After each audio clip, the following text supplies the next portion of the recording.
بسم الله الرحمن الرحيم. இந்த உலகத்தில் அல்லாஹ் ஜல்ல ஷானஹு தஆலா 1,24,000 நபிமார்களை இந்த பூமியில் இறக்கியிருக்கான். இத்தனை நபிமார்களை இறக்கி ஏன் அதெல்லாம்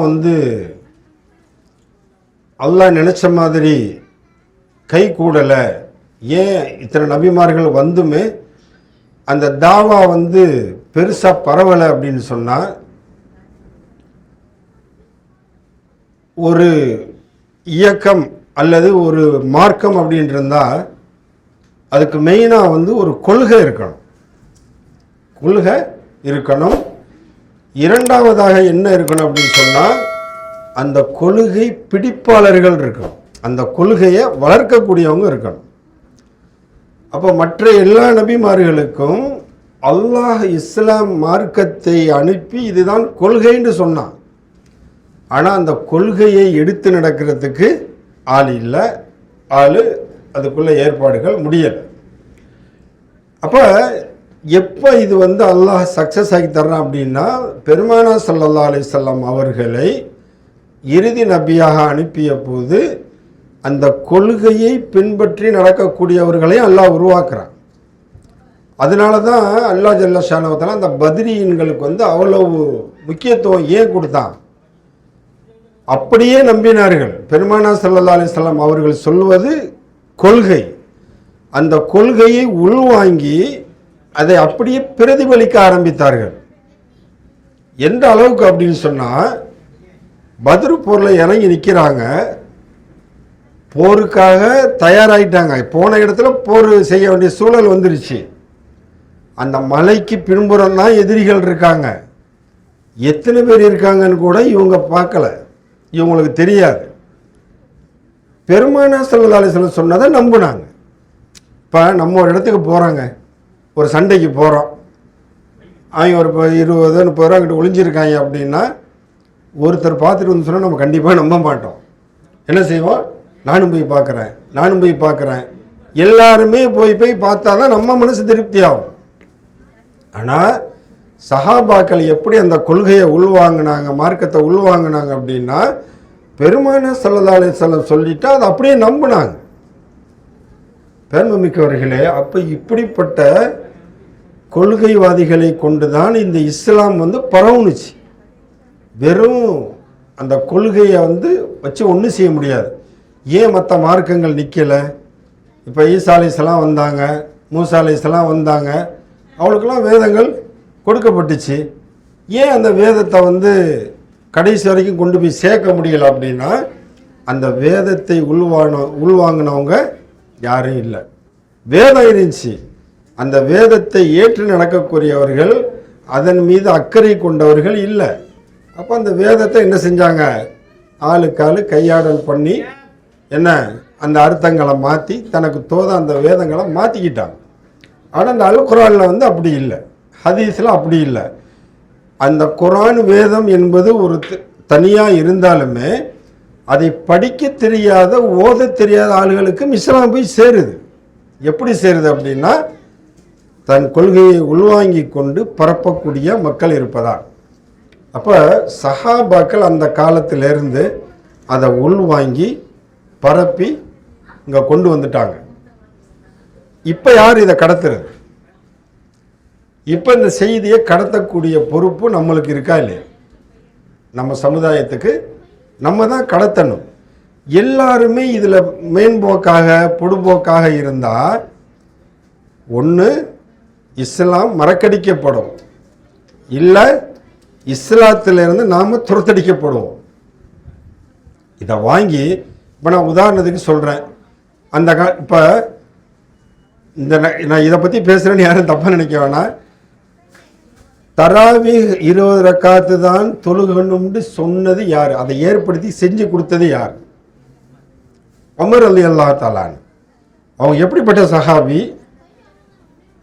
அப்போ அவங்க தான் இதை ஒரு ஒழுங்குமுறைப்படுத்தினாங்க அப்படின்னு இருக்கு. அப்போ அந்த சஹாபாக்கள் மூலமாக தான் நம்மளுக்கு இஸ்லாம் வந்துச்சு.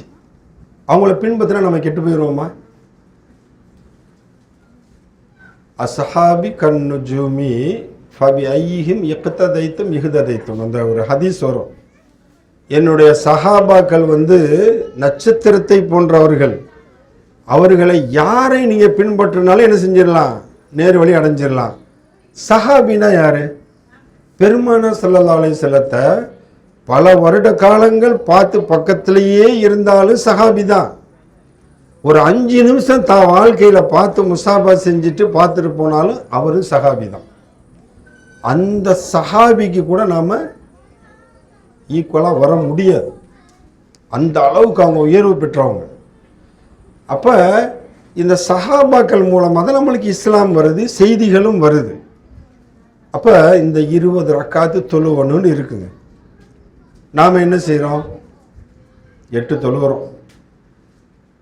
இப்போ நம்மளுடைய பிள்ளைகள் இருக்காங்கல்ல, அவங்களுக்கு அடுத்த தலைமுறையில் இந்த செய்தி எப்படி கடத்தப்படும்? எங்கள் அத்தா 8 ரக்காத்தாண்டா தொழுவினார், எங்கள் அத்தாவில் நான் சின்ன பிள்ளையா இருக்கும்போது போயிருக்கேன், 8 ரக்காத்தான் தொழுவார், அவன் அதுதான் மார்க்குன்னு நினச்சிருவான். அவனுடைய பிள்ளை அது எப்படி மாற்றி நினைக்குமோ தெரில. அப்போ இந்த தலைமுறையில் இந்த மார்க்கத்தில் அந்த ஒரு என்ன சொல்லுவாங்க, லூஸ், அதாவது ஒரு பிரச்சனையை கொண்டு வந்தது யார்? நம்ம. அப்போ நம்மளை பார்த்து நம்ம பிள்ளை பழகுது அப்படின்னா நம் பிள்ளைகளுக்கு மார்க்கம் சொல்லி கொடுக்க வேண்டிய கடமை நம்மளுக்கு மெயினாக இருக்குங்கிறத நம்ம விளங்கணும். யாக்கூப் அலைஹிஸ்ஸலாம் தெரியும் எல்லாரும், யூசுப் அலைஹிஸ்ஸலாத்துடைய வாப்பா. யூசுப் அலைஹிஸ்ஸலாம் இறந்து அவங்க காணா போன பின்னாடி அழுதாங்க. எந்த அளவுக்கு அழுதாங்க அப்படின்னா கண்ணு குருடா போகிற அளவுக்கு அழுதாங்க. அப்போ இதுக்கு முஹத்திஸீன்களை விளக்க சொல்கிறாங்க, ஒரு நபியாக இருந்துக்கிட்டு ஒரு புள்ள தொலைஞ்சு போனனால என்ன செய்ய மாட்டாங்க, அழுக மாட்டாங்க. அப்படி அதை நினச்சி அவ்வளோக்கு அழுக மாட்டாங்க. அவங்க கவலை என்ன அப்படின்னா, என்னட்ட இருக்கிற வரைக்கும் அந்த புள்ள மார்க்கப்படி இருந்துச்சு, அதமாக இருந்துச்சு, ஒழுக்கமாக இருந்துச்சு. இப்போ என்னை விட்டு அந்த புள்ள போயிருச்சு, இனிமேல் அதனுடைய வாழ்க்கை வாழக்கூடிய சூழல் மார்க்கத்தை விட்டு அப்பாற்பட்டதாக இருக்குமோ அப்படின்னு கவலைப்பட்டு அழுததாக சொல்கிறாங்க. அதே யாக்கூப் அலைஹிஸ்ஸலாம் தன்னுடைய மரண தருவாயில் கேட்குறாங்க. அவங்களுக்கு 12 பிள்ளைகள். மரண தருவாயில் சக்கராத்தில் எல்லா பிள்ளைகளையும் கூப்பிட்டு கேட்குறாங்க, பிள்ளைகளே, நான் மூத்தா போயிட்டா, நம்ம நம்மளே அவங்களையும் நம்ம ஈக்குவல் பண்ணணும். நம்ம மூத்தா போகிற சமயத்தில் என்ன கூப்பிட்டு கேட்போம்? என்ன கொடுத்தாலும் ஒழுங்காக பார்த்துக்கிருவியா, கடையை பார்த்துக்கிருவியா, வீடுலாம் சண்டை பிடிக்காமல் அழகாக பிரிச்சுக்கிருங்க, நான் செஞ்சு தரத்துக்கு லேட் ஆயிடுச்சு, இதெல்லாம் நீங்கள் பார்த்து நீங்கள் பொறுப்பில், இப்படி தான் நம்ம பேசுவோம்.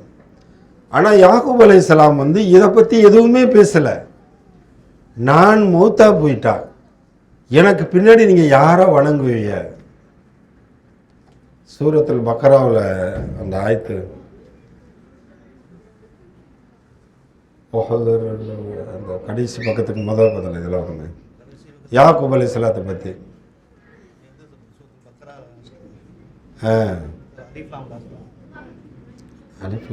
பக்ராவில் கடைசி பக்கத்துக்கு முதல்.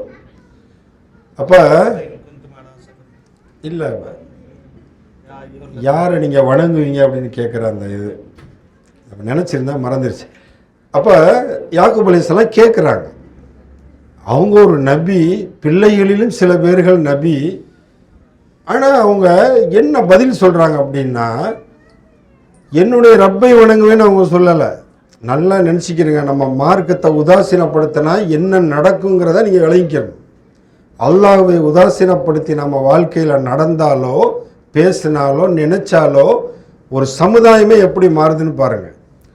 அப்போ அவங்க கேட்கும்போது, நாங்கள் வாலாலி யாக்கூப கம்மா அத்தம்மஹா அலா அபவைக்க, நீங்களும் உங்களுடைய தந்தையும் வணங்கின இறைவனை நாங்கள் வணங்குவோம். என்னுடைய இறைவன் அல்லாஹ் எனக்கு வணங்குவேன்னு சொல்ல வேண்டியது தானே. இந்த மூசா அலைஹிஸ்ஸலாத்துட்டு இப்படி தான் பேசுவாங்க, மூசாவே உங்கள் அல்லாட்ட கேளுங்க, உங்கள் இறைவன்கிட்ட கேளுங்க.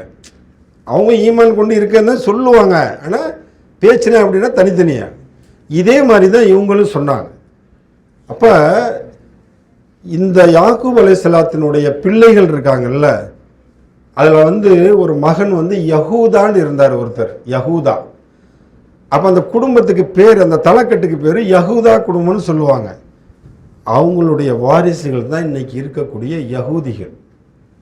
அவங்களுடைய வாரிசுகள் தான் அவங்களோட. பாருங்கள், ஒரு நபி குடும்பத்திலேருந்து வந்த தலைமுறை எப்படி இருக்குது அப்படின்னா, ஏன்னா அந்த இடத்துல புடிமானம் இல்லாத ஒரு ஈமான். தாப்பனார் கேட்கும்போது ஒரு புடிமானம் இல்லாத வார்த்தை, அதனுடைய விபரீதம் எங்கே கொண்டு வந்து விட்டுச்சு அப்படின்னா, உலகத்தில் சபிக்கப்பட்ட ஒரு சமுதாயம், அல்லாஹ்வால் சபிக்கப்பட்ட ஒரு சமுதாயம் யார் அப்படின்னா யகூதிகள். பெருமக்களை எதுக்கு நான் சொல்கிறேன் அப்படின்னா, நாம் இந்த உலகத்தில் பிள்ளைகளுக்கு எதை கற்றுக் கொடுக்குறோமோ இல்லையோ, மார்க்கத்தை கற்றுக் கொடுத்துட்டோமாங்கிற நிறைவு நம்மளுக்கு இருக்கணும். நம்ம மூத்தா போகும்போது நம்ம பிள்ளை யாரும் வழிநடத்த தேவையில்லை, அவனுக்கு போதுமான மார்க்கத்தை நான் கொடுத்துட்டேன், போதுமான இஸ்லாத்தை நான் கற்றுக் கொடுத்துட்டேன், அவன் அல்லாஹ்வை விலகி நடந்துக்குருவான் அப்படிங்கிற நம்பிக்கை ஒவ்வொரு தகப்பனுக்கும் இருக்கணும். இது வரைக்கும் நம்மளுக்கு அந்த எண்ணம் இல்லைன்னா இன்ஷா அல்லாஹ் இனிமேல் இருக்கிற காலங்களில் அந்த வேலையை செய்கிறது உங்கள் கடமை.